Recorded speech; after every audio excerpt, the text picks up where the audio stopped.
আমাদের সুখ স্বাচ্ছন্দ্য নষ্ট করে দেয় তিনটা জিনিস। একটু আওয়াজ করে উত্তর দিতে হবে, কয়টা জিনিস? এক হচ্ছে অসুস্থতা। আমরা যদি অসুস্থ হয়ে পড়ি তাহলে দুনিয়ার স্বাদ আল্লাহ তারা আমাদের গ্রহণ করতে মনে চায় না, ঠিক কিনা? সুস্থ থাকলে সবকিছু খুব ভালো লাগে, নাম্বার ওয়ান।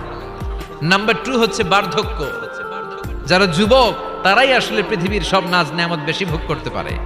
বার্ধক্যের করাল গ্রাসে যখন কেউ আক্রান্ত হয়ে যায়, বয়সের ভারে যখন নুজ্জ হয়ে যায়, সে কি যুবকদের মতো পৃথিবীকে ভোগ করতে পারে? কথা বলেন। তিন নাম্বার হচ্ছে মৃত্যু। The death, the most certain thing in our life is death, but the most uncertain thing in our life is the time of death. আমাদের জীবনের সবচেয়ে সুনিশ্চিত বিষয় হচ্ছে মরণ, আর সবচেয়ে অনিশ্চিত বিষয় হচ্ছে মরণের সময়। আমরা সবাই জানি যে আমরা এই দুনিয়া থেকে বিদায় নিব, আমরা মরবো, ঠিক কিনা? এটা আমরা জানি না? জানি, কিন্তু আমরা কবে মরবো এটা কি কেউ জানি?